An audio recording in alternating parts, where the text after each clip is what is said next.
This is Abnormal Entertainment. 2, 3, 4.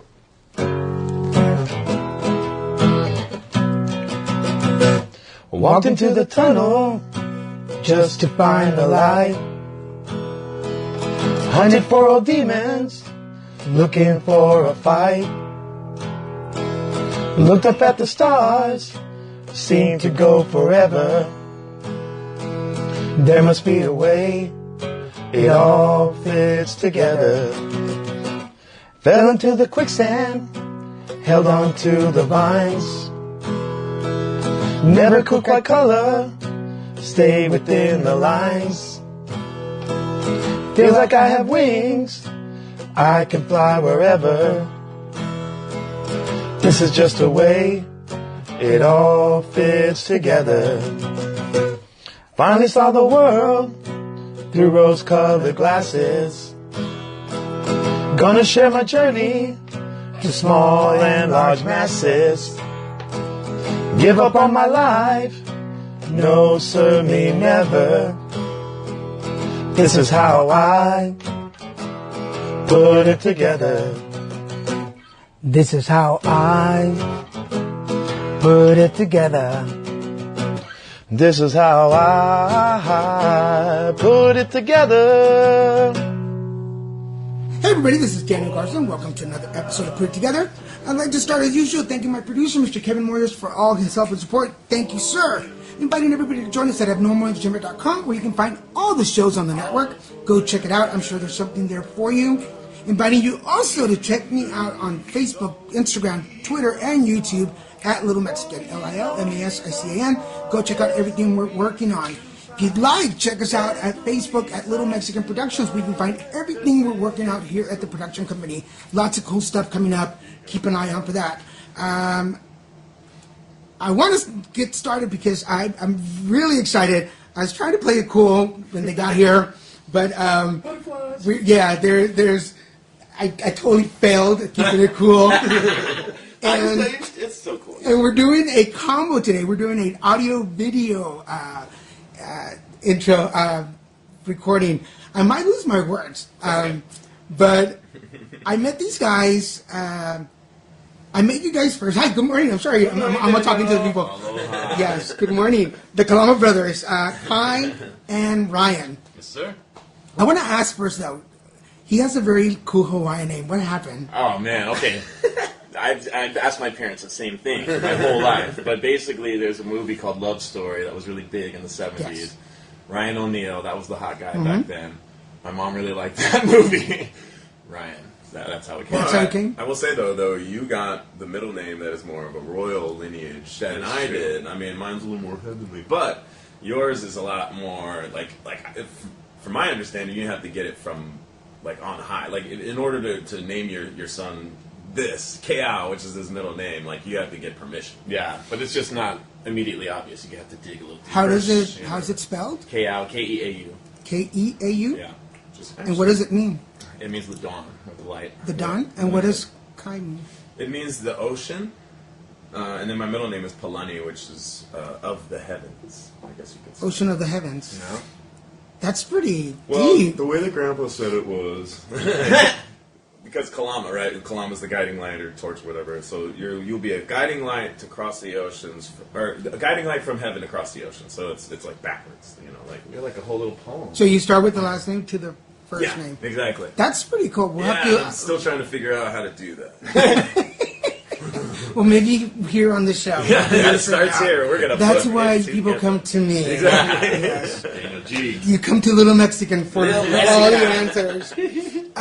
But I want to tell these guys, I want to tell people listening, the first time I met you guys, and the first time I became a fan was I think we counted out 4 years ago, so it was 2014-ish, for World AIDS Day. Right. We had a special event from the Laguna Beach HIV Advisory Committee, and you guys came and sang. Yeah. But you guys do a lot of work like that in the community, don't you? We do. We have several charity organizations that we work with. Some that we do every year. Always looking to gain new ones. That's that's the best way we can use our talents is to give back. I mean, we love to play for fun, but it's cool to do it in some way like that, to give to people who are hurting or who just need that music as medicine, you know. Yeah, we have a couple ones yearly that we always look forward to, you know, like a Pipeline to a Cure, which is through the CF of OC. Cystic fibrosis, sorry. And we love lending our hands whenever we can. And we've met a lot of great people that we still work with from those benefits, you know, and a lot of great relationships that we still keep up. And our parents always taught us to give back, and you know, like we grew up Mormon, so like a big thing was like service, right? So like service is something that is very holy, and it's something that if you give of yourself to somebody else, that's like a very a holy kind of thing. Yeah. No, so and we even though we're not Mormon anymore, we still kind of like. But you never forget. No, you don't forget, because I was raised Catholic. Okay. So I carry the Catholic guilt. Right. Yeah. You never get rid of it. But before we get into the put it together part, for sure, just so people listening, although you may not be a practicing fill in the blank, you carry the good stuff with you. Absolutely. Right? I was talking to my wife about that. Yeah. But even aside from the Mormon thing, like in Hawaiian culture too, the idea of kokua is to give back or to help, you know. And so it's like, even though we're not Mormon anymore, we're still Hawaiian. You're still Hawaiian. That. I was gonna say, did you give up your Hawaiian too? No, that's obviously still with us. Yeah. Good. And we never grew up in Hawaii, but all of our family, you know, it's like really expensive to live out there. So all of our family that was there came out here. Southern California? And so, throughout Southern California. So we would always get together with family, have like big dinners, and everybody would sing. So we had the culture in California, even though we never lived out there. Well, it's like Mexicans. I mean, there's a lot of crossovers. Yeah. I grew up in Dallas, and there was a big... I'm from Monterrey, Mexico originally, and there's a lot of people from Monterrey in Dallas. So you kind of just live there. For sure. I mean, you never get away from it. Yeah. And then I lived down in the border for a while, and that's basically Mexico. So, Right. So no matter how much you want to get away from it, sometimes, no matter how white I think I am, can't shake it. yes, and I hate to be very stereotypical, but the taco in my hand will always give it away. Will always. To this date, I can make tacos out of anything. That's awesome. If you ever want to learn how to make spaghetti tacos or meatloaf tacos, come over. Yes. I have a technique that you will never drop the rice out of a taco. Oh. It's very intriguing. Yes, no. You're like a taco holster. You know. Ooh. Quick taco Wait a action. minute. We went to just come up with something new here. Run with it. Little Mexican Kalama Brothers productions here. All right, well, let's get started because where we started, but tell me how you guys put it together. All right. Well, so Kalama Brothers, we've been performing together since we were little kids. Our dad and his brother, they had their own act called Kalama Brothers. And when they did it, it was like Hawaiian Smothers Brothers, you know. So they'd sing Hawaiian music, but also do little skits and tell jokes and do funny voices and things like that. And so that was our, you know, we saw that act so much growing up. But when we first started playing music, I was like 12 and you were, I guess, 10. Yeah. We wanted to do, you know, what was on the radio, rock and roll, pop and stuff. And so we started our first band called Off-White. I was in 9th grade. Yeah, I was in 7th. Yeah, 7th grade. Yeah, and so that was mostly what we did. Rock and roll, like Weezer, Nirvana, Green Day, that type of thing. Big time. And we did that for many years. We recorded an album as Off-White, always kind of staying in that rock and roll kind of vibe.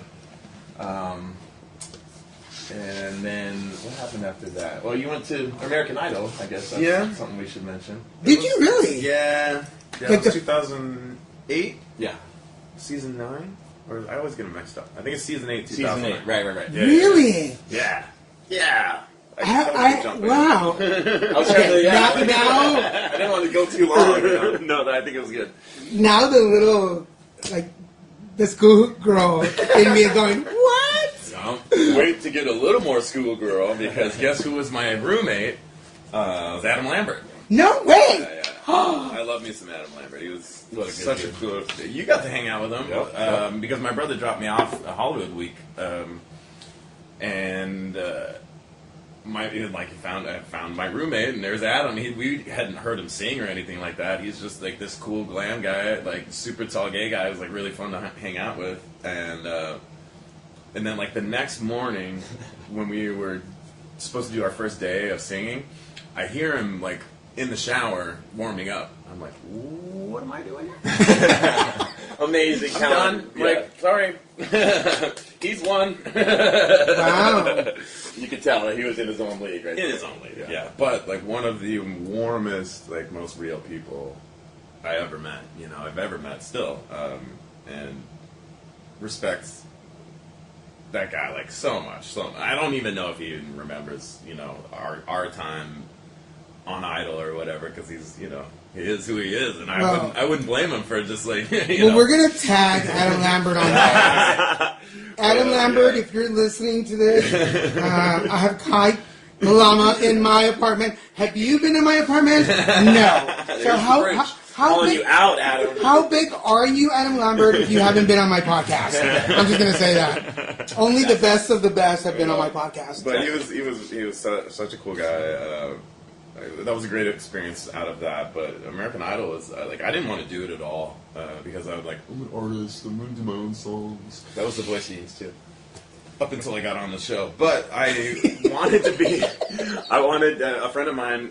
His dad was like, "I'll fly you up to the San Francisco auditions. Will you go?" I'm like, "Free trip to San Francisco at least, Right. And it just kept on going and kept on getting. Went past Hollywood Week and got to the live show, and that year it was top 36 instead of top 24. So like. 1 week, like 9 people went home instead of like 3 or whatever it usually was. So I was one of those 9 on one of those weeks. Okay, so how old were you when you went? 26.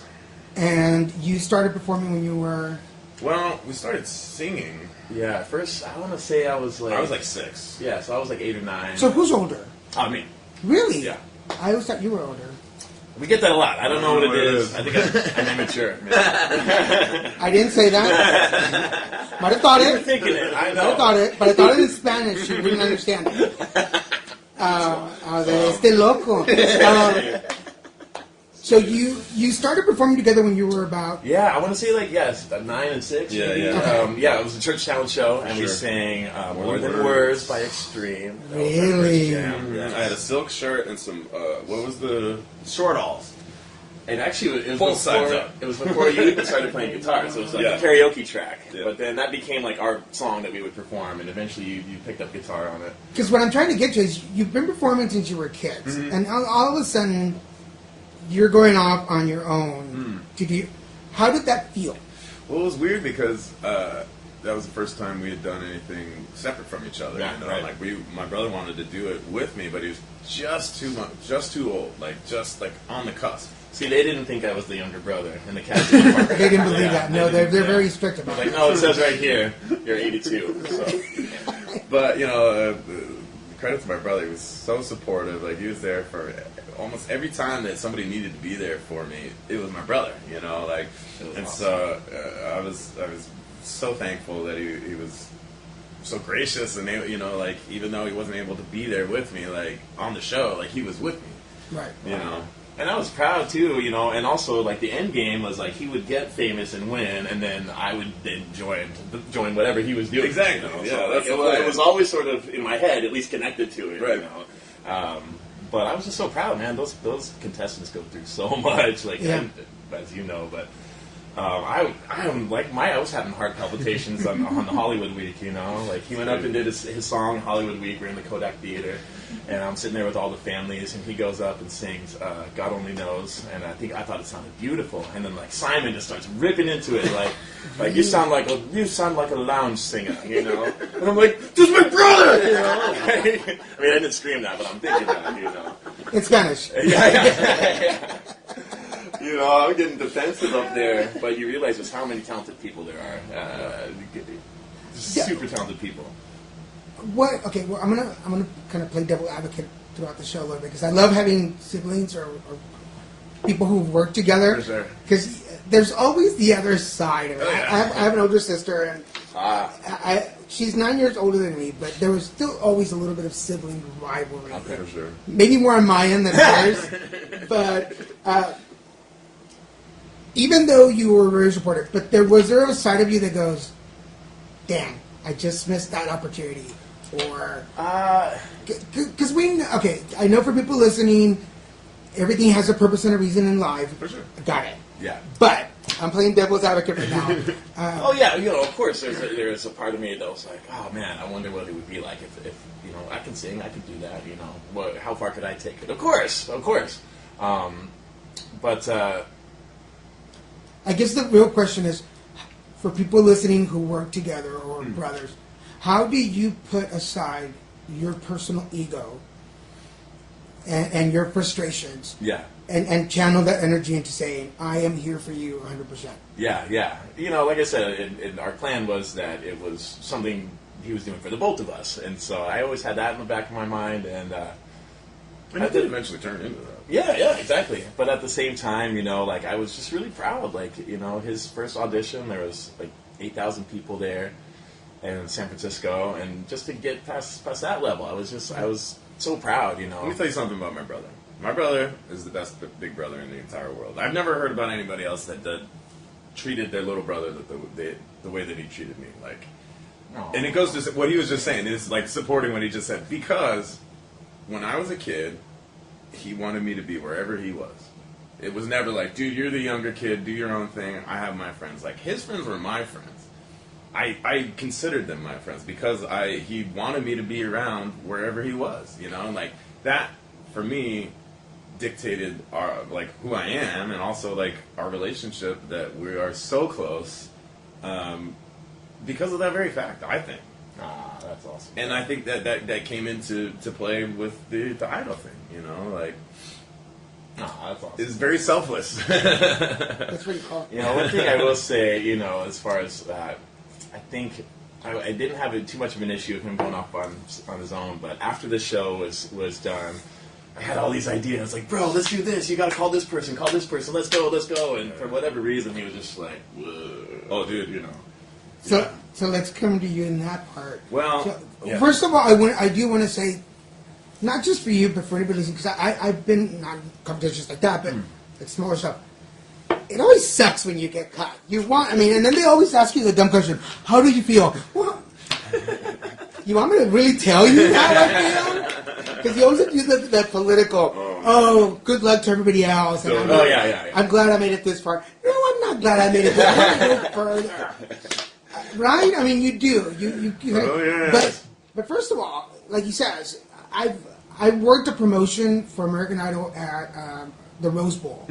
And I saw the stadiums filled with hopefuls and rehearsing and singing. And I'm not a singer. I pretend that I am, but I am not. But I was like, wow, this is crazy. Overwhelming, even if you're not there to compete. Yeah, right? The amount of talent. And we were taking, I think I was with AT&T, and we were taking pictures of people, and it said, I'm the next American Idol on their text. Yeah. So they would get a picture with their text on it, a text with their picture on it.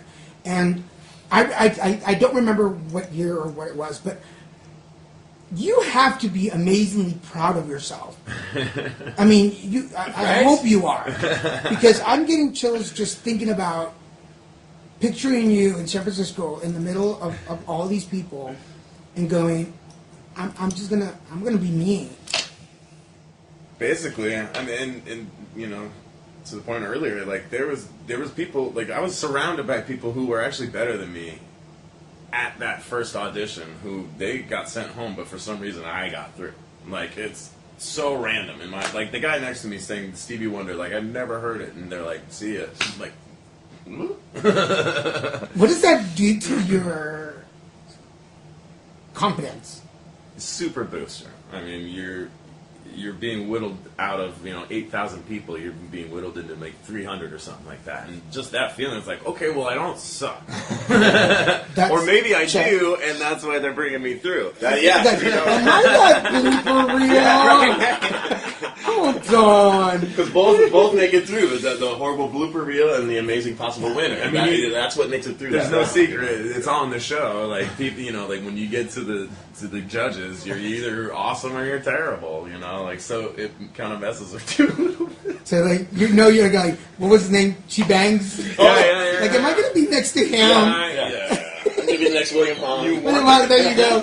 Yeah. You wonder, man. But yeah. But you made it, and I'm going to be off American For sure, Idol. for right? sure. Although they're coming back on the air, which I am like, oh my god, American Idol's coming back. For sure. Because I went to I was with my boyfriend at the time, Keith, and we watched the whole first year Yeah. American Idol. Because I feel like I'm older than you guys. I think I am. A little bit, probably. I don't know. We'll go over dates in a minute.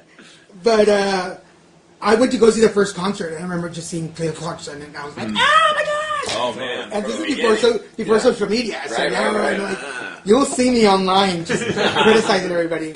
Okay, so let's get off American Idol for now. You come back Off the show. of the show. You're, I'm not gonna. I don't feel like you're done with show business, but you're done with it for a little while. Well, not really.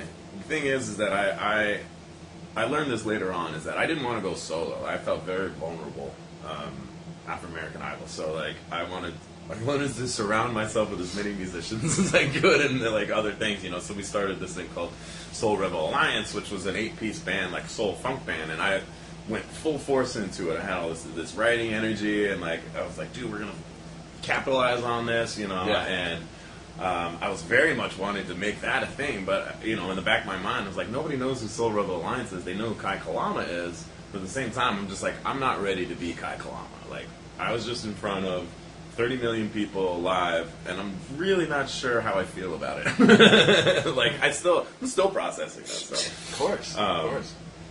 But I forgot what the question was. You come back. Oh yeah. So after that, we get into Soul Rebel Alliance, and that kind of falls apart because it's 8 people in a band. Yeah. But then we get. There's a lady named Judy Burlingham who found out that I was her godson's cousin, and saw me on American Idol, and was like, I'm part of the cystic fibrosis foundation in Orange County, and I'd love for you to be a part of this annual event for cystic fibrosis that your cousin is a part of. And from that, we met so many people. Like our world blew up because of just her seeing me on American Idol, bringing me into that whole fold. And then for the Kalama brothers, we, through American Idol actually, got discovered by our managers who would help us become Kalama brothers, record our Kalama brothers albums. Yeah, they're huge American Idol fans. Huge, so they already yeah. kind of knew of him. Yeah, their name is Jim and Reba Marabato, and that's how we became Kalama brothers. They saw that we were Hawaiian. They were into the Hawaiian scene. They were juiced into a lot of different Hawaiian groups. All the groups actually that our dad loved. And they're like, hey, why don't you try this Hawaiian thing? And we're like, and our dad had just passed. Yeah, I was like, you're missing a big piece. Yeah, sorry. here. So dad had just passed, and Yeah. we wanted to do a tribute to him. Because we had never really played Hawaiian music professionally, or that was always dad's thing.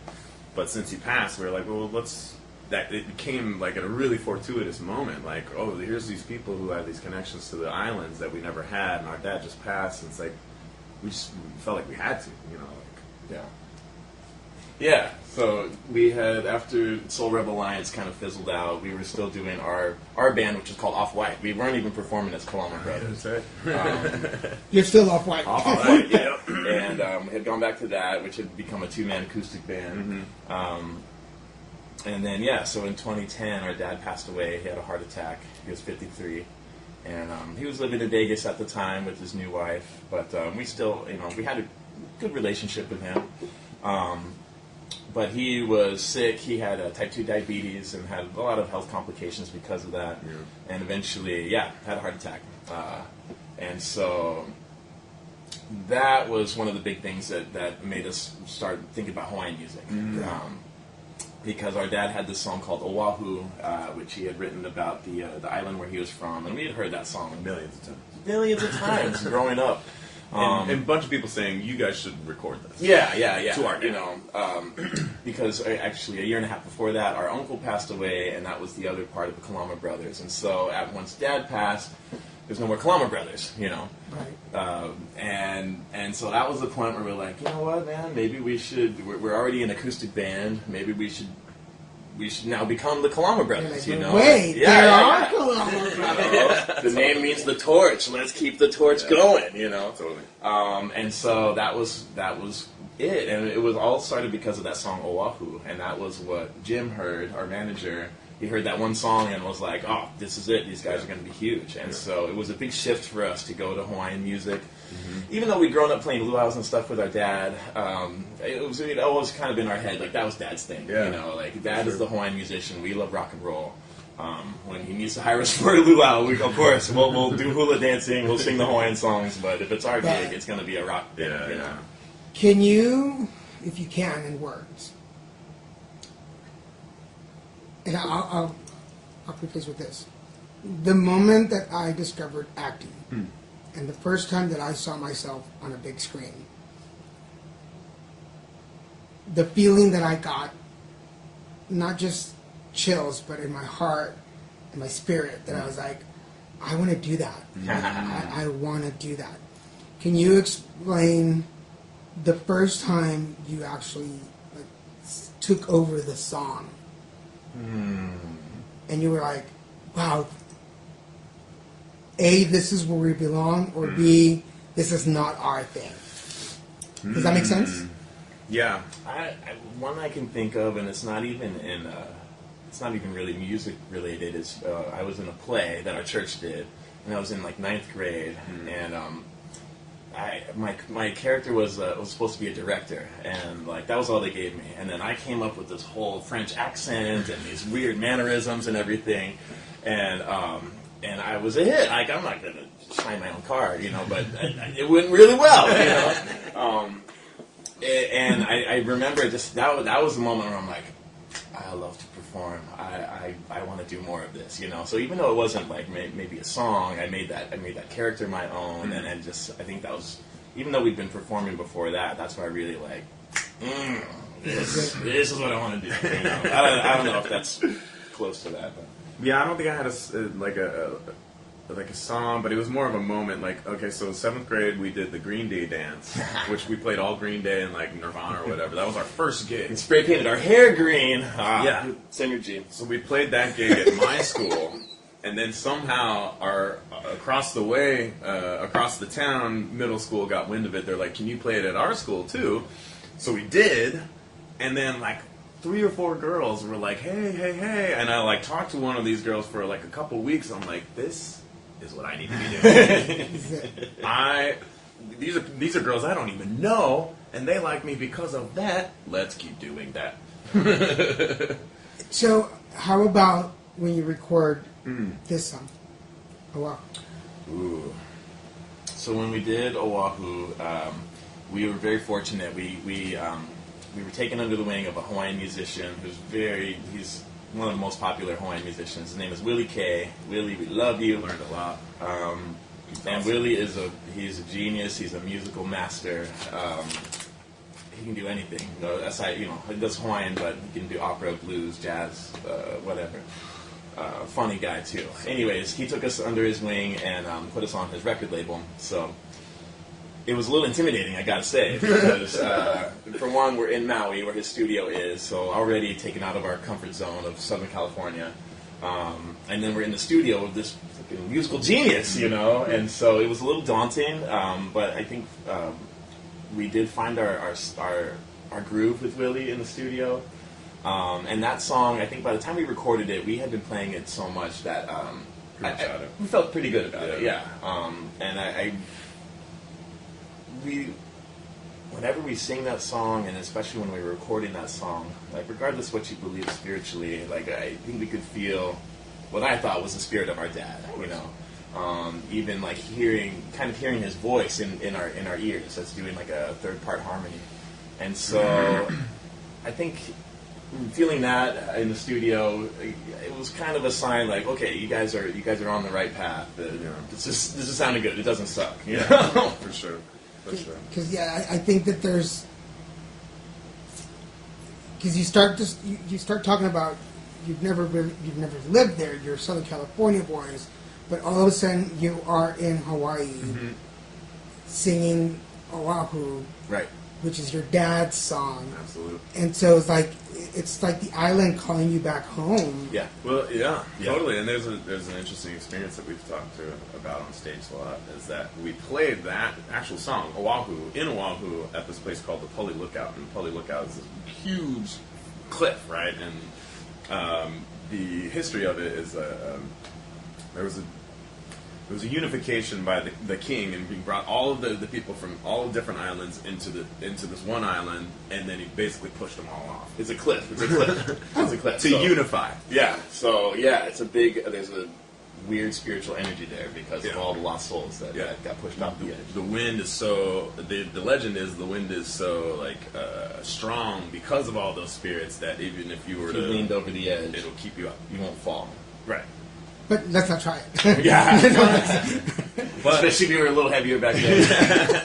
but when we sang that song there, we both just got this weird feeling, and it was like we were doing our tour there, I think, right?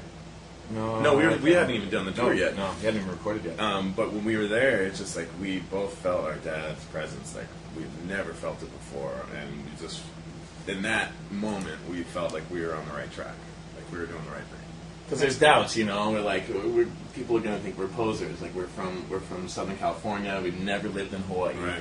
Yeah, we are half Hawaiian. We have the name Kalama, but I think for me, even now, still, there's always in the back of my mind, we're not Hawaiian enough. They're not gonna accept us, Yeah. So having stuff like that, I think, was just reassuring. No, you guys can do this. For sure. Well, now that you brought that up, do you feel now this you've had a long career? Did you feel like you're enough? Do you feel successful? You know what? I think where I'm at with Hawaiian music is I was so glad we did the KO album and that we got to play with most of the big names in Hawaiian music. But then when we came back home and it was time to write another album, we couldn't write another Hawaiian album. And so I think where we are now with it is we were able to get our chops up, to play in Hawaii, play in front of these audiences that, they are expecting a certain type of show, but then to be able to just sort of add that to our bag of tricks and then continue on with what we were doing. And so now I feel totally comfortable, because a lot of times, so we play at a Disneyland Hotel. It's this tiki bar, and Hawaiian music, island music. I'm putting all that. I was a fan of tiki bars. So I'm putting all that together right now, picturing you all there. And so, the thing I realized is that most of the people that play Hawaiian music, they're not even Hawaiian, so what am I worried about? Yeah, maybe they're from there, Totally. And also from playing with these guys, we've been complimented, wow, you guys, the way you pronounce things, that's legit, you're actually doing the right pronunciation, or the way you phrase things, I can tell you guys, we really worked on it. And so to get that sort of feedback from guys who play Hawaiian music, who grew up in Hawaii, was very reassuring for me. For sure. I mean, as far as feeling successful, I think for me, American Idol was a big thing. It was huge. I saw it more as a jumping off point rather than a destination, I guess you could say. But for me, as far as feeling successful or not, I do feel successful in that I think from a very young age, maybe not from a young age, I think when my parents divorced, I always wanted to make sure that I wanted to do better than my dad. I wanted to, he was so talented, he had such a gorgeous voice, but for whatever reason, just wasn't able to capitalize on it or do anything with it besides regional stuff, And I always told myself that if I'm doing more than my dad did, I'm successful. And I passed that point a few years back already, so I do feel successful, but I also feel that there is room to fill. Yeah, because That's a good one. I feel like success is measured in so many different ways, Absolutely. and we all do it in different. There's spiritual success, there's financial success, Right. professional, personal, and we all, as a community, as a whole world, we think of people successful because their names is big or they Right. make Yeah. the huge bucks. Yeah. Right. And you're like, oh my god! But I think I'm pretty successful. If Right. I mean, I Like look you at said, everybody defines it differently. I look at my life. I'm like, I kick ass. I'm pretty good. That's a good place to be in. Yeah, I have my doubts, like For any sure. human, but what is, for each one of you, as of right now, what is your biggest success? What is the thing that you will, like, it's top of your list, like, here. like if God came right now and said, guys, I'm sorry, you outdated, like, you gotta go, what would be the number one thing that people will remember you for? You know, I think at least professionally, it would be things like, at least for how it felt when we opened up for Willie K a couple times, and we're playing for like 1,500 people. So just like on a sheer numbers basis, like that's the biggest crowd he'd ever played for. You know, or when 2013. Yeah. 2013, we did a TV show together. It was a singing competition called "The Winner Is," and it was a summer show. It was an interesting premise. It was half singing competition, half game show. Okay, and so and Nick Lachey was the host. My wheels are turning because I love all those shows. No, Yeah. totally. Yes, I'm. Yeah, So- it was a single season. So that was cool because we got to be on a TV singing competition, but together. It wasn't the Kai solo thing. It was us as brothers, and we did well on the competition. So like the way it's set up is, you'd sing one round, one act against another act, and then there's an audience that would judge you. And then you had to make a bet on if you think you're the audience favorite, you don't get any money. Okay, but if you don't think you're the favorite, then you take the money and leave the competition. Yeah. You know. So, anyways, we went 3 rounds, and then in the 3rd round, at the last minute, last second, we decided to cash out for $50,000. Yeah. And so That's a good thing, too. And it was a good thing because we were not the favorite that round. And so, but I'm gonna have to Google that. I am pretty damn sure If you can I find it, watched let that. me know, man. Yeah. I watched It's that. almost like NBC was like, didn't happen. They scrubbed it But there's a lot of those one Totally. season Totally. game show things. Yeah. But I am so damn sure that I watched it because I watch all those obscure things. That It's nobody else possible. It's watches. possible. Yeah. Oh my god! This is one of my cool podcasts. All right. Damn! Okay, we're I'm passing getting- the audition. I'm getting chills. Like, what the That's heck? it. So I'm totally posting this one. Yeah, you're not going into camp for 3 months. Some of the other people listening are going, where's my podcast? It's coming out in the summer. In the summer. We're doing a 4-part series of the Kalama Brothers. Lock the doors. Kidnapping them. How about personally? What's your...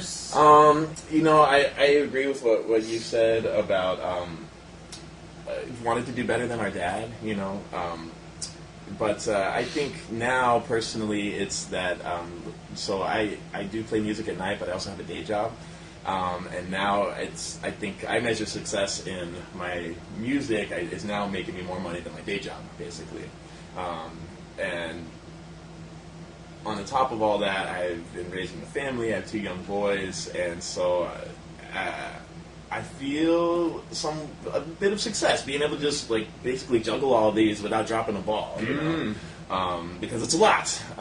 But where I'm at right now, I feel good. I love my jobs. I love my family. How old are your boys? 5-year-old and a 2-year-old. Right there, that's a success. That's a success. They're still alive. They're still here. After 9 nephews and great nephews, the Oh. 2-year-old stage, people don't know until they've lived it. We're full in it right now. Yeah, 'cause they're 2 and they think they're 20. Yeah. Then they go back. After that, they go back to being kids again. But Yeah. yeah, so I get it. I don't know if the camera's going to pick up dark circles. But I will highlight this.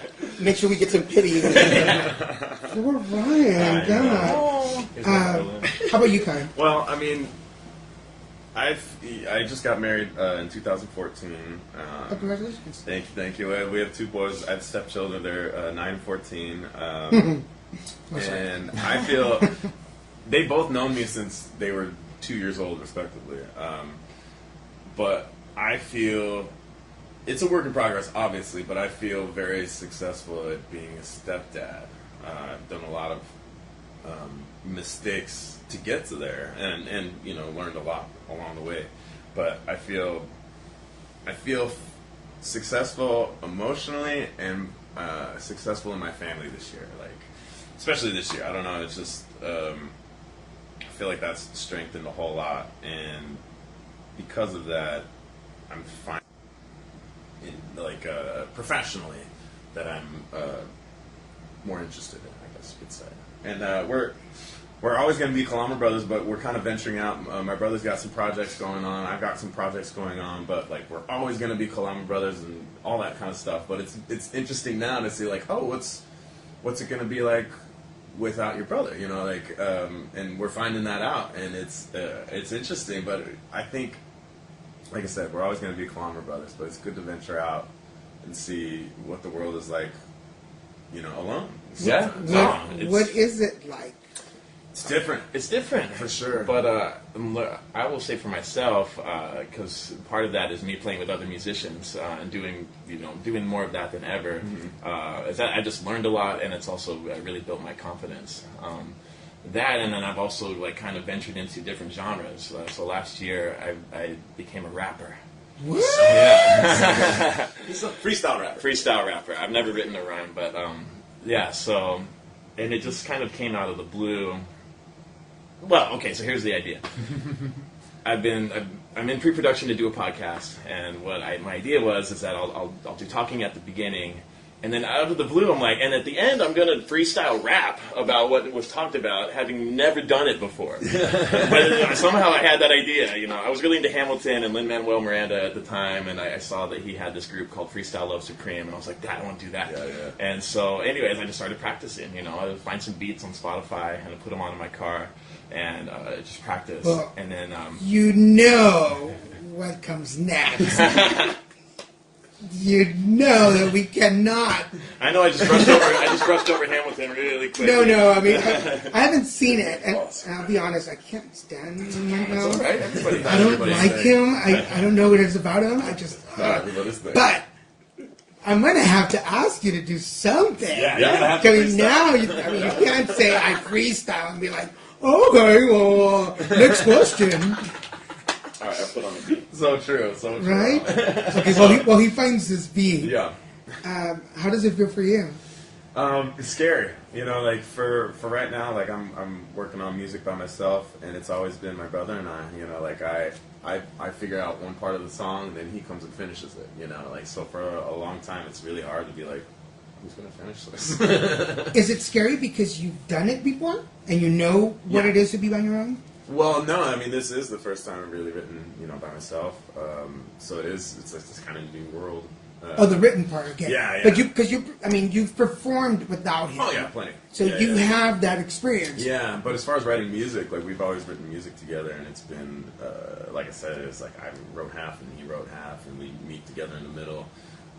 So it's been an interesting thing to kind of trust myself to not immediately hate what I write, because I always had my brother be like, "Oh no, that's cool," or it doesn't quite work or whatever. It just to be my own feedback loop is kind of weird, but I'm getting better at it. I like that it's scary. I like that it's something that's not comfortable, and I think a lot of good things will come out of that. Yeah,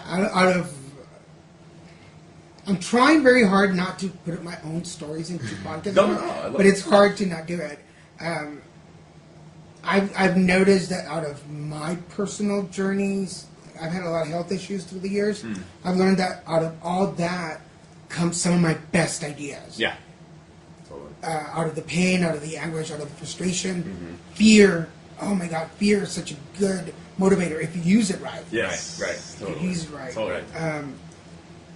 I don't know, a follow-up question. I kind of forgot.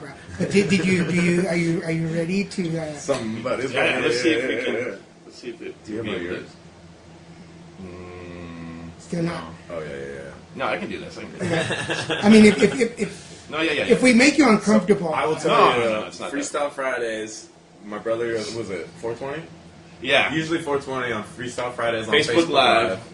Yeah. You can check it out. And what happens is he asks everybody to give him like topics, and then he'll rap about that. So it's it's really improv, like the whole time. that is awesome. Yeah, to prove that it's it's really, and sometimes the rhyme, we'll get a theme like, oh, this is going to be a Star Wars rhyme because we love Star Wars, or it's going to be a Disney rhyme, whatever. Yeah. And I try to keep it on subject, and I try to work everybody's suggestions and names in. Don't let the face fool you. He's got his talents. Yeah. And then the culmination on my freestyle rapping show is that I can also juggle at the same time. Yep. What? So I'll track both of those. Hopefully you can hear the beat. I don't know if there's like a Oh, Bluetooth you speaker brought I can your get on. juggling stuff? Everywhere. This is crazy. It's kind of like 40-year-old version. Like, do you carry that giant nickel with you everywhere? The crazy thing is, I carry my notebooks and my tripods everywhere I go because I never know. Or a deck of cards to do readings. Always ready. I walk into grocery stores and I'm like, "Do you have your cards?" Of course I do. Let's do a reading in the vegetable aisle. Why not? I don't know if you'll hear it. Now, but while he's doing that, I'm going to tell the story because I was working a promotion at Staples, and Kai walked in, and people know me, and I was like, "Ooh, he's cute. I want to get him signed up for something." And then I was like, "I know him. How do I know?" But the last time I saw you, you had longer hair, Yeah, totally. and I was like, "How do I know him?" And I'm a big television person. I love watching television, Right on. and I was like, "I know him from stage." Was he a chef? Like, was he on Top Chef? And I was like, I think he was on Top Chef. Right. And I think you were wearing like a white shirt or something. And I was like, he's probably a chef from one of the restaurants around here. Oh my God, he's a famous chef. I need to stop him. And then I think you recognized me before I recognized you. And I was like, oh my God, he knows me. I'm going to get some free lunch today. And then I follow you all the way outside. We're talking, and then I realized, oh my God, no, he's one of the Kalama brothers. Like, not that discouraged me. I was like, okay, no free food. Damn. But I'm like, singing boy, sing me something. But yeah, so I thought you were, but that just shows like the impact you had on me. Totally. I was like, oh my God, I know this guy. Anyway, okay, so you ready? You know what? Is there like a speaker I can get into, or like a Bluetooth Just put or it right anything? close to the mic. There is, actually. Give me 2 seconds. All right, everybody, hold on. Hold on. Sorry. Y'all keep talking while I set this up. This is the Put It Together podcast hosted by Daniel Garza. Kalama Brothers here. Thank you for tuning in. Just trying to vamp a little bit while he's getting the Bluetooth. Here in sunny Laguna Beach on a beautiful Tuesday morning. Not even that sunny. Rolling into the afternoon on noonish. See if that favorite works. time of issues. Yeah, perfect. If it's not charged, there's a plug right there next to you on the wall. Once again, Freestyle Fridays, Facebook Live, Ryan Kalama, every Friday. Yeah, you know what? This is a perfect opportunity for you to start practicing your podcasting. Yeah, exactly. See? So I'm going to give you the next 5 minutes. All right. This is love it. Ryan Kalama's podcast show. Love it. Welcome So everybody. take over. Welcome everybody to the Ryan Kalama Show, episode 0.1. All right. Let's do it. So today we've been here doing our first podcast. We came up about my freestyle juggling. So we're going to try to attempt it here. Let's see how it goes. There we go. All right. I guess I'll just try to rap about what we've been talking about. Might as well. Then I'll get these worked in at a certain point. Yeah. Well, I'm looking outside. Yes, I see the cloudy weather. We're just hanging inside. That's how we put it together. All right, man. I don't have a copper spaniel. I'm hanging with my brother and my new friend Daniel. Talking about life, how we do it, man. I just sometimes just want to say screw it. I'm just throwing my hands like I'm JB Pruitt. All right, baby. Now you gotta soft shoe it. Gonna get the bean bags, throw them in there. Got the 3 orange bags, yeah. I got the flair. I got no hair, I am nowhere. Oh yeah, baby, but I'll never be scared because I got the love and I love my music. I just love my brother, but please don't confuse it that it's my hermano, hermanito. I want some tacos and maybe some burritos. Yeah, but flaming hot Cheetos, Takis too, man. I really need those, bleed those, bleeding from my veins. This is improv, it's coming off the top of my brain, off the top of my dome. We're hanging in your home. I'm just trying to remember, is that an elf or a gnome? I don't know, man. He's got the red hat. Okay, the Sherlock Gnomes. Well, how about that? Well, I don't know. I got so many old references. I'm trying to be smooth like I was a Bash References. What is your preferences, man? I don't know. Okay, I think that's all I got for this show. I think we have a video. Ladies. Yeah. That was pretty awesome. That's what I told you. Now I believe in your talent. I had to prove it. No, I was like, you don't be coming up here talking all that shit. They play a good guitar and a ukulele, but I don't know. What else do they have in there? Yeah, so that's my new thing I'm really into. And I look at that makes my brain explode. It may happen. If it happens, call 911. I have a big smile on here. I'm like, wow. This is pretty cool. Not only is it your first podcast, and now it's the .1 podcast. That's right. But anyway, I thank you. That was quite a treat. Anytime, I really That was quite a treat. You are welcome here anytime. Whenever you need to escape from the kids, just come over here, just bring tacos and juggle. Because they're sick of it. They're like, oh, God, he's going to do it again. Are you guys prepping the new generation of Kalama brothers? Somewhat. Yeah, absolutely. In my situation, my oldest son, he's taking guitar at school, but he's not so much into it. I mean, he likes it and everything. But my youngest, my oldest son is like supremely so smart. He's got his own thing. Like, he loves animals. He's really, really insanely knowledgeable about them, and he's so awesome. My youngest he's like the sports guy, but he's also kind of taken to music a little bit more than Kyle, our oldest. And he loves playing the drums. I have a drum set at home. He's starting to take violin, and he gets a little like kind of nervous, and he asks his mom, "Can I play violin with Kai on the drums?" And she's like, "Oh, you mean like jam?" He's like, "Yeah, can I jam?"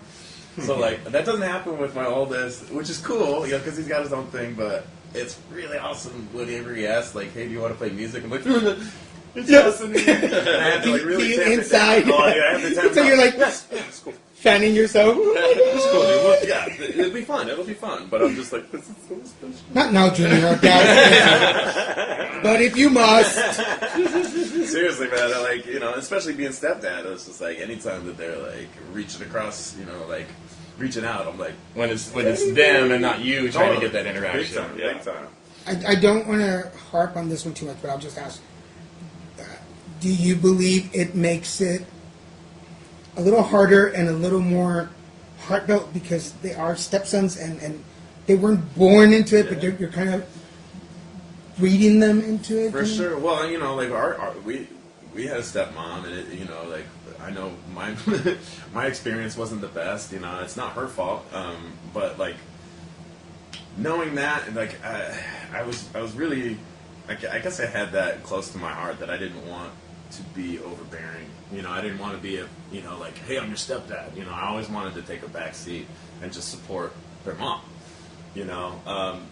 So in that, like, if the feedback from them is, loving or wanting to be, I don't know, a part of my world at all a little bit, like, I'm so cool with that, and I like when that happens, because it's not. It's a privilege to me, like, because it's not like owed to me, I guess I could say. So when it comes naturally and I'm not forcing it, which I have in the past, those are the best times. And you're not entitled to be the dad. That was the word. It's like it's like I'm here. For sure. You're here. how can we make this work? Exactly. And if music brings you together, Yeah, exactly. how better? And you can't really put it into words how it's bringing you together, but like just the fact that we're in the same room doing something together, and the fact that it's something that I love, just like, oh man, it just warms my heart to know it. Like, I'll play something you like, but if you're doing my thing, Yeah. So, which makes me more apt to do things that he wants to do, and like in that vein. Yeah, it definitely does the give and take. For sure. And knowing you guys a little better now, the way your energy flows, I could totally see you going, okay, let's compromise this. Like, I will come to your level as a kid. Yeah. And make you feel better about yourself. It's come from a lot of mistakes and a lot of bad, not bad things, but a lot of errors in my opinion to get to that place. Okay. I've learned now. I'm 47, and I've learned. I'm going through a process right now, a spiritual journey of my own, and I'm trying to make peace with my mistakes. And I put that in. Nobody's watching me, but I put that in quotes. Because the mistakes in my life are what have made me stronger and better.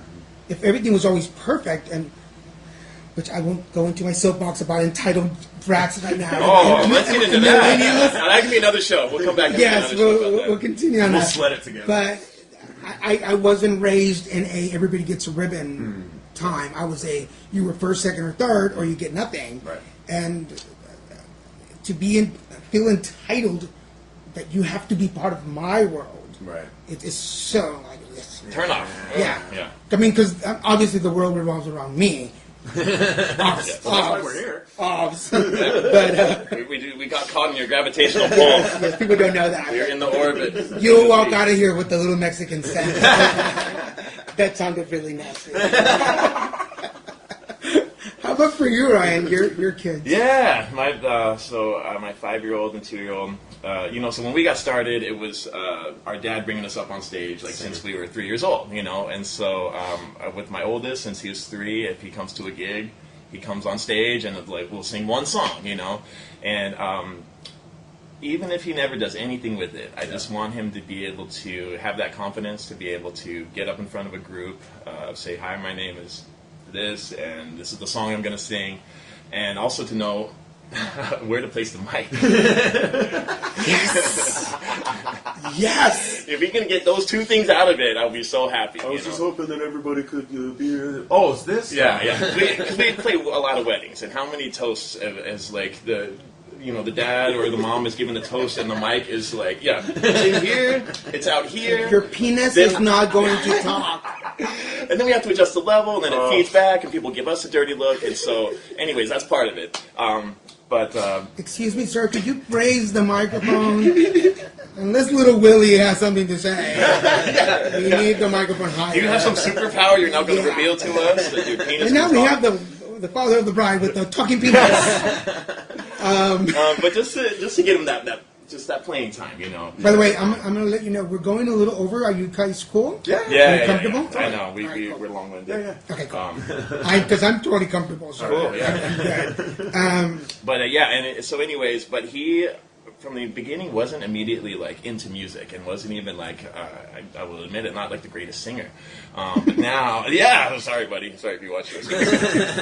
One day. But now things are starting to click. His pitch is getting better. He'll sing Disney songs, or one of our favorite bands right now is a band called Wolfpack, and so he knows all the Wolfpack songs, and is just now starting to become a good singer and dancer. And then my youngest, he's always been interested in music. He loves his toy guitar. He loves when I'm singing, he's just he'll just stare at me. And so he's just kind of got it naturally. So, and again, I don't want to force it on him, but I want him to do it for fun, and I want them to get all the benefits from playing music. But secretly, come on, guys, secretly, they're going to join the band. Yeah, as soon as my oldest son was born, I'm drummer. He's going to be a drummer. And they're all boys. Yeah, all boys. And another thing, my wife is also an amazing singer, and I'm teaching her how to play ukulele right now. And when we started having kids, we always thought we'll do a family band, like Partridge Family or something like that, and make kids music. And so That's The something. Kalama Traveling Jamboree. Yeah. If you use that name, I want credit. Yeah. Just letting you know now. Trademark. Yes. So You that's heard it here something first, folks.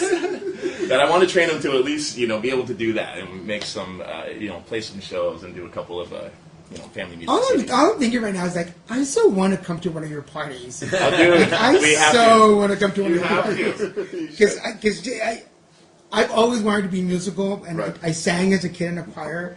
And once my voice changed, this has been my voice since I was 13. Oh, okay. It's been gravelly and scratchy, which is Cool. a trademark. Yeah, no. Yeah. People recognize Yeah, my yeah, voice. sure. And true story, just to get off. My mom has Alzheimer's, and up until this last trip, she couldn't remember my face, but she would hear my voice, and she knew exactly who I was. Wow. At least for the first couple of minutes, and then she would kind of forget Yeah, again. yeah. But that was enough of a trigger for yeah, her. and then she'd be like, "Oh, you're here." Yeah. But I've had this voice since I was 13, so people Man, you recognize must have it. been a cool 13-year-old. I was a gravelly voice, yeah. Those 2 packs of Pall Malls a day. Yeah, right before science. It's like I'm recording movie trailers on my spare time. I was sending threatening, scary phone messages to girls. Hi, Hi. I'm in the house. Yeah. Pretty much. All right, so we're kind of getting to the point of words of wisdom to our audience. So whoever wants to go first. Older goes first. Yeah, you know what? Even though you said not to, I've been trying to think about it from the beginning, but I think it would go with something that you were just saying. Words of wisdom are be comfortable with your mistakes. Celebrate your mistakes. That message has been coming to me in many different ways, if it's through Yoda or through just something that I'm reading. Is it Bikram Yoda? Yeah, Bikram Yoda. It's very wet. But no, just like celebrate the mistakes, because that's how we learn. That's the best. That's the best teacher. And I've just been getting more and more comfortable with that within my own life, and even just like letting go of the trying to make things perfect. Now I'm just trying to make things. That's awesome. So that's I don't know. That's all I can come up with right now. Yeah, I like it. Oh, and may the force be with you. Always. Who you got? Me, so I'm not a religious person anymore, and I always feel like the 10 Commandments, it's like the ultimate advice, right? People think. For me, it's, I don't know, it's pretty cheesy, but the golden rule, honestly, the golden rule trumps everything. If you're treating the people outside of yourself the way you want to be treated, that takes care of almost everything. For me, and I just... here's my word of wisdom to men and to women, to people. So mostly to men, though. I believe that kindness is a macho thing. Kindness should be a macho thing. It's not looked at as macho. Ooh. But kindness, for me, to look at it in that view of being more of a man, judging how kind you are to other people. That was our upbringing, though. Our dad was the kindest person to everybody that he met, regardless. Even if they didn't deserve it. Even if they didn't deserve it, and that happens to a fault with me too. But if you be anything in this world to another person, be kind. Let's go, macho. Make it a Kindness macho is thing. macho for me. That's a T-shirt in the making. Again, you heard it here first. Man, this is a brainstorm session. letting you know, Pretty awesome. It's the energy here today. I turned on incense and candles for you guys here. I wanted I'll be honest. First of all, I'm very honored that you guys are in my living room. Man, this was so fun. We got to do this again. It's I approached y'all the very first time I met you. I wanted you. So I don't let this go to your head, but I've been after you guys for 4 years now. So other than being sick from cancer, that I was still wanted to be. So to be able to have you here, your energy was just awe-inspiring. Because HIV and AIDS is so close to me, I'm 17 years survivor now. that time, I'm trying not to get emotional. The time I saw you there, I was like, wow, these guys, I saw you on stage, I'm like, these are like men. These are dudes. Like, these are people that I want to be bro with. Right. So I was like, I need to talk to them. I need to figure out where their energy is coming from. And then to have you sitting here and the way that you act with each other. I don't have a brother, so I'm a little jealous. Just a little jelly there. But the way you act with each other is just so endearing, but yet so masculine, if that makes sense. Like, it doesn't take away from who you are to be vulnerable, to be open, to be caring and loving. Yeah. And I think a lot of men need to learn that. Yeah. Second of all, you guys are extremely talented. And I think for younger generations out there listening, or young guys, screw that, for musicians out there who are still struggling to get their name, in parentheses, in quotes, to listen to you and the struggles and the things that you've gone to, and knowing that you can separate, but you're still a unit. Absolutely. I think you guys have given some huge lessons, not just musicians, but performers, because I'm a performer in itself, so. So thank you. That's really amazing. You guys are pretty cool. It's our honor, honestly. Thank you. But there is one song that made me fall in love with you guys. Okay, I can't. The Kermit song. Oh, nice. I don't remember if y'all sang it that day. Or maybe you looked it up afterwards. I think I looked it up when I found out you guys were going to perform. Oh, okay. And it popped up. Oh, the YouTube video. Okay, I'm gonna let you take over for a minute because I need to show you something. Okay. So can you pop it? So, to catch everybody up, what he's talking about is a few years ago we came up with a parody version of the song, the Gaudier song, Somebody That I Used to Know. It was one of 2 million. Yeah. Yeah, that was the thing. There was so many Gaudier covers. Oh, what? Oh, hey. This is my Kermit the Frog. Oh, look at Kermit. He's missing an eye. Oh, that Kermit. But I've had him since I was 5 years old. No way. So he is 42 years old. So here, I'll let y'all show him. Oh, that's awesome. He is 42 years old. Hi, Kermit the Frog here. Yeah. So if anybody from Jim Henson can fix an eye, please call me and find me. He's missing an eye. My nephews tore that eye off when I was a kid. That's my sister Nancy bought that for me for Christmas 42 years ago. So I was 5 years old when I got him. There he goes. Yeah. So when I went and Googled you, and I was like, oh my loving God, they have a Kermit song. No way. And I was like, I sat there with Kermit, I'm like, you've got to watch this. You've got to watch this. Because yes, Kermit still talks to me. So could you do a little bit of Kermit for me? Maybe I'll do a promo. Hey, everybody. It's Kermit the Frog here at Daniel Garza's house doing the podcast, putting it together. Put it together. Yay! That was really bad. I'm It was just a little early in the morning. I'll find the video and I'll post Yeah, it. sorry, we didn't bring our instruments with us today. I thought you were going to, I was so excited. Then I didn't see them and I was like, what kind of... We'll have to come back. Yeah, we'll have to What come kind of back. musicians are these? Oh my God. Yeah, we'll have to come back and do it. Oh, I most definitely hope you'll come back. Absolutely. We're local, man. I'll make tacos for you guys. Okay, yeah. I bribe people with tacos. People don't believe that I love tacos. I love tacos. Right, because it's kind of cliche. You're Mexican, you must Yeah, love tacos. but any taco will work for me. I mean, Yeah. In fact, maybe we'll go get tacos. All right, so we're down to the end. We said our words of wisdom. This is my. What kind of tree would you be, Roman?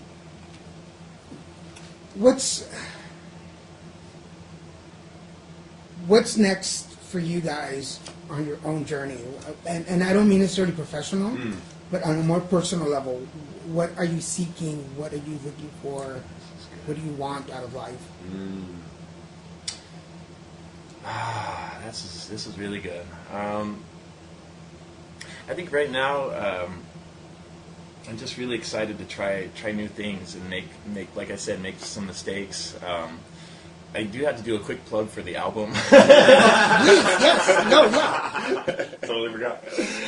We have a new album, and it's really awesome. It's called Angels and Outlaws, and we're really proud of it. And I want to see where that's going to go because it's new.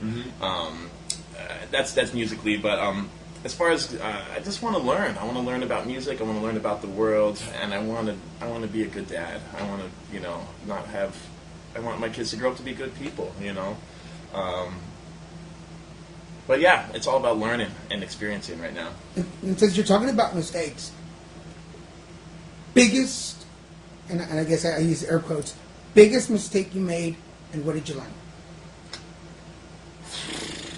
I would say the biggest mistake I made was realizing, and this was a previous relationship, realizing that I was in a destructive relationship and not leaving it sooner. And I've learned that what I've learned from that is to value myself and respect myself and not allow myself to be treated in any way less than what I deserve. Excellent. You, Kai, what are you searching for? Me, I'm striving to be more emotionally complete, so that I can be a little more spiritually complete, and be better as a dad and as a husband. Honestly, like those things have come up this year, like as being very important, and things that I want to center, my life around. Just because we've gone through so many changes to get to where we are right now, and I know we will continue to, but I love that process. I just love that process of learning more about each other as a family, and like being able to handle myself in any situation, I think is a goal I'm really looking forward to. Because I'm not always that way. And that's not always something that comes naturally to me, but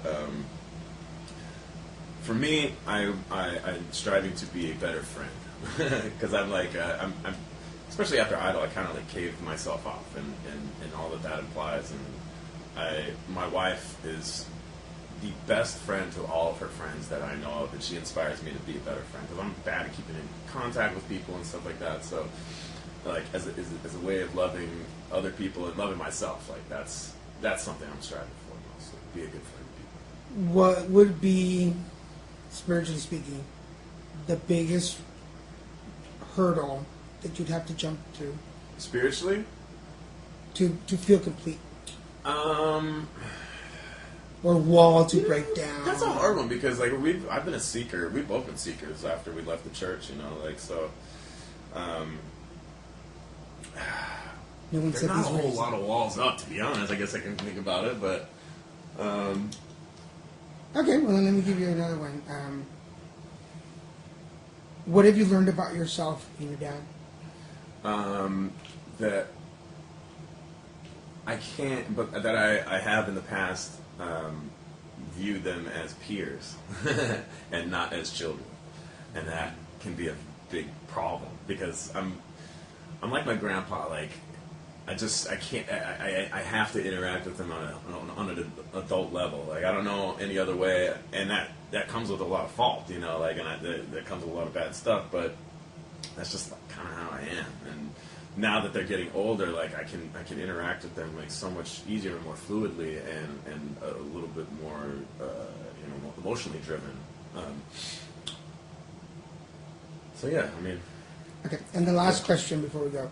Now that you have your own children, do you understand your dad better? Absolutely, absolutely. I understand both of my parents. But our dad, we've talked a lot about him, and both my mom. The thing I get now is like they would just stare at us. Like we'd just be sitting watching TV, and I would just glance over, and they're just like staring at us, or like constantly petting us. And maybe that's not everybody's experience, but that was our experience. Yeah. And now I do that to my kids, and I get it, because there's these new humans, these new lives, and they didn't exist before my wife and I decided to have them, and it's I get that more, and also our dad, every birthday, he would just be like, get really weepy, just like, I remember when I first saw you, you know, and now I do that every birthday. I'm like, I remember, you know. And also, that's another thing too. I'm much more prone to crying, much more weepy, you know, and which our dad was, you know, like he would be in a song and then he would start to get the wobbles. And we were like, oh, he forgot the words, you know, what's going on? And then, like, later, like, no, he was just feeling it. He was emotional, you know. And now that happens to me, I'm like, oh. He had more, for sure. Yeah, I mean, you know, I feel like you said, I understand both my parents a whole lot more. Also because, you know, talking to them as adults, you get to know the struggles that they were going through or the joys that they had, but mostly for me, like it's giving my mom a break, you know, like how they didn't know what the heck to do at that point in their lives. They were like 20 years old. Like, you know, if I was 20 years old, there's no way I was gonna have a kid. Like, I'm 36 now and I have 2 kids and I'm still figuring that out. But like, I think. I got lost there, sorry. All right. When you look at each other, do you see your dad in one another? For sure. I see it more in him than in myself. I feel like my brother has more of my dad's features and like more of his personality, and I'm kind of more like our mom, very generally. In different ways, I'd say. But my brother is way more like a warm presence than I am. You know, like, that's weird that you say that. He has you do have a crazier energy about you in a good way. Like I totally want to go goof around with you. That's what I do best. Like Dave and Buster's. Totally. I want to go to Dave and Buster's with you and just I'm play. an expert at that. And then I want to sit down and have like this really intense spiritual conversation with you. But I feel like somewhere inside it's different. And we both have that side. And I think we've drawn a lot of inspiration from each other in those things. You know, like where one is a little weaker in one aspect, the other is stronger. You know, and cool. So, okay, so before we go, we do have an album to talk about. Really. Yeah. So tell us about the album, where they can find it, what's in there, and your journey. Ooh, hold it up. There we go. There you go. We need some visuals. Where did they find it?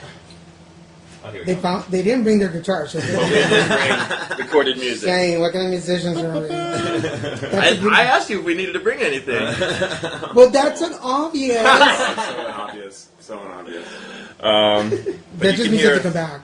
Yeah, exactly. We're going to keep you on the hook. But yeah, we just recorded this called Angels and Outlaws. It's 10 songs. It's all originals. And so it's called Angels and Outlaws because between all these 10 songs, the kind of connecting line is the duality of life, darkness and light, loss and pain, love and joy.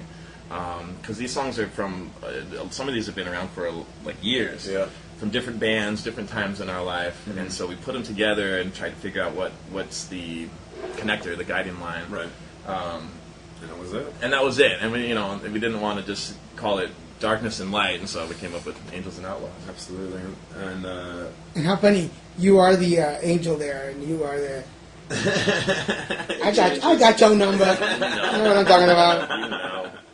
But yeah, we recorded it with a friend of ours, Phil Allen, who won a Grammy. I don't want to wash his car too much on that, but yeah, he was really amazing. And at his school that he teaches at, and I played drums on it, and we did all the instrumentation. We had a couple of our friends as guests that are incredible musicians that we're very happy to have, and it's the most control we've had over our own music, producing wise and writing wise, and to us, it's the best we've ever sounded. Yeah. This is more us. This is not a Hawaiian CD at all. But before we started doing Hawaiian music, this is more kind of what we were doing. Yeah. So sonically, it's very different. It's more rock and roll. It's more soul. Yeah. But that's what we love. What makes this album? You just said it's more you. What makes it more you? Talking about more of ourselves, because we grew up. We were just. Lyrics came later, like the music came first, and if the lyrics fit, whatever, it might sound a little goofy. But now it's more lyrically driven and more kind of like belief and story driven, like it's about us, isn't so awesome, but celebrating it in a way that makes it okay for us. Also, and from a songwriting perspective, there's also songs on here that are not about us. It's about the world. We have some songs that kind of touch on the financial collapse of 2008 and the whole fallout after that. The kind of little social commentary on Wall Street and how we view criminality in our society. It's not just "She Broke My Heart" anymore. Writing about other people, writing from the second or third person, that's been a new thing for this too. For sure. We're going to find it. We're going to find you. Yes. All your info. Find us at KalamaBrothers.com. You can follow us on social media, Facebook, Twitter, Instagram. You can get the album on our website. It's also on iTunes or Google Play. You can stream it. We just want you guys to hear it. Get it out there. You can stream it on Spotify or Apple Music. It's on Amazon. It's out there. Or in our backpack. In your backpack, as the case may be. They don't have their guitars, but they have their... We have I will keep harping on that for a little bit. Just because I'm a little disappointed. Well, we grew up as a cappella singers, so maybe we can just do a little a cappella. You weren't going to leave without singing. What do you want to do, man? Let's do some... Want to do like some... Yeah. Yeah. 1, 2. Please wait for me, for I shall return. For you know our love forever burn. Though we must part, though we must part, there's no reason to cry. There's no reason to cry. Just say so long, darling. Because lovers never say goodbye. Never say goodbye. Goodbye. Goodbye.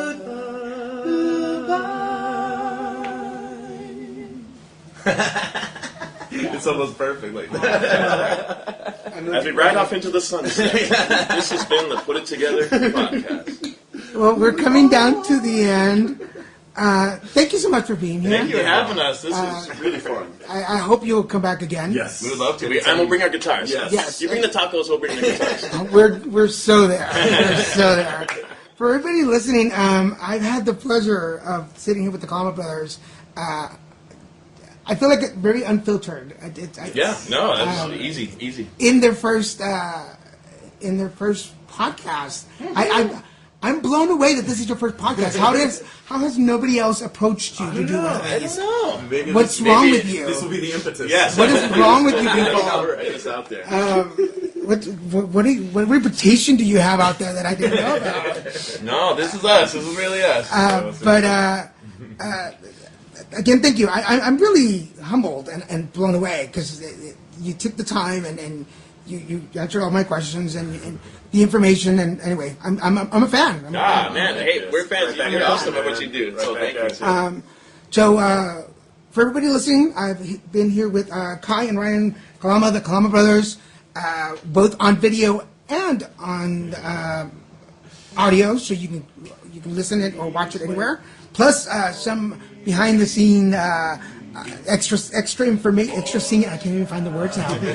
You heard Ryan do his freestyle, and then you heard a little bit of a cappella, which is awesome. You can see why they're so great. Please go find their album, Kalama Brothers, Angels and Outlaws. All of the information will be on Facebook, so make sure you go check that out. I will post everything on there. Thank you guys again for being on the show. For now, this is Daniel Garza saying, hey, put it together.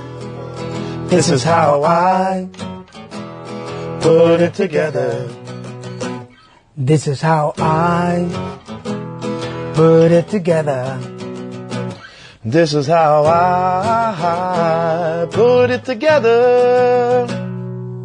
Subscribe to Put It Together on iTunes, Stitcher, and at abnormalentertainment.com/putittogether. Find Put It Together on Facebook and tweet Daniel at Lil Messican, LILMESICAN. And for more podcasts, comics, books, movies, and more, head to abnormalentertainment.com. You've been listening to the Abnormal Entertainment Network.